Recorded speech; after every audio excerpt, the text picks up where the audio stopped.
All right, guys, so in our first segment here, we're going to talk about how to make sure the match gets started on the right foot. When you walk out there, maybe you're a little bit nervous, maybe you're thinking you're going to decel through the ball or just guide.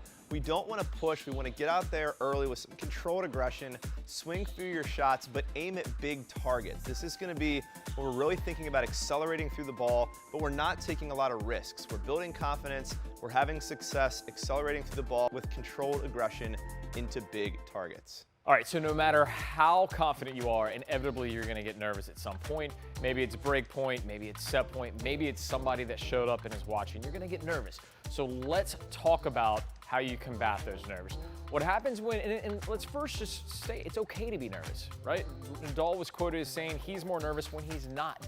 You should have an excitement. You should care about the match. So nerves are perfectly fine. But what happens when you get nervous is two physical responses.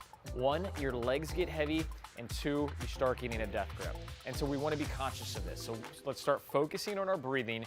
Make sure we're breathing through the nose, get air through the diaphragm, long exhales to start calming yourself down. Now that you're calming yourself down, it's time to get your feet moving, all right? Because we talked about legs getting heavy, you want to get your feet turning over, make it hyper exciting, right? Like overdo it to make sure that you're doing it correctly. And then two in-between points, let's get the racket out of your dominant hand and shake the hand out, okay? You don't want to sit there holding the racket, building tension between points. You want to be nice and loose when the point starts. Now, in the opposite, maybe you're too flat, you're super nervous, you just have no energy. Then it's time to start getting the energy up through your breath. You want to start breathing faster. Don't hyperventilate, but start increasing your breath. But use these tactics in order to fight heavy legs and the death grip when nerves hit.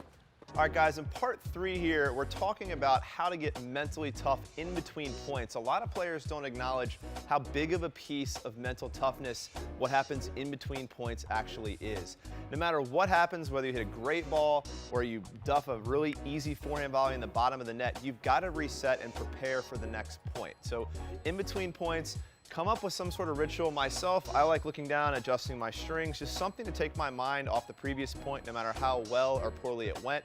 And then once the next point gets started, everything from the past should be completely out of your brain. All we should really be thinking about is looking at the threads on the tennis ball. Give yourself that trick to just think about something as simple as looking at the ball and then take it one step further, the threads on the tennis ball.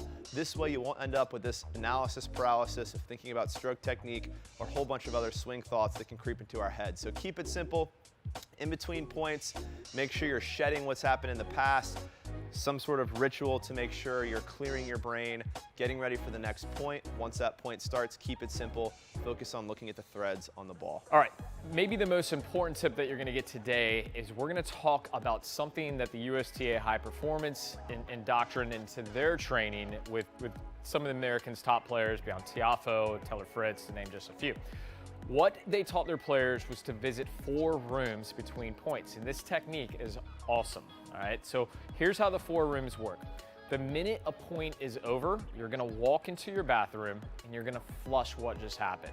And it doesn't matter if it was just an egregious error or if it was a phenomenal winner, because we have a tendency to overthink points and we have to be ready for the next point. So flush no matter what happened, be in the present, and keep that mindset on the point ahead. All right, so now that we've flushed what's happened in the past, number 2, we're gonna go to our favorite room in the house. So maybe it's a sunroom or a living room, wherever you like to relax. You're gonna visit this room and you're gonna focus on your breath just for a second, right? We only got 20 seconds between points.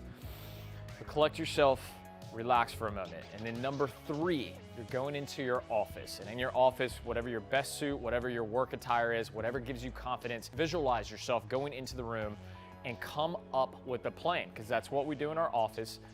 We come up with a strategy, right? We're working, right? So maybe it's like returning through the middle, getting the ball deep to your opponent's backhand. Come up with a tactic. And the last one, you're gonna go through your hallway, all right? And the hallway is what's gonna bring you out to the court. So maybe I'm back here looking at my strings. As I turn and I start to walk back to where I'm going, the hallway is important because this is the only thing that your opponent's gonna see, and this should be about you projecting strength and confidence. So no shoulders down, looking all tired. chest up, racking the non-dominant hand, and be ready to go to battle.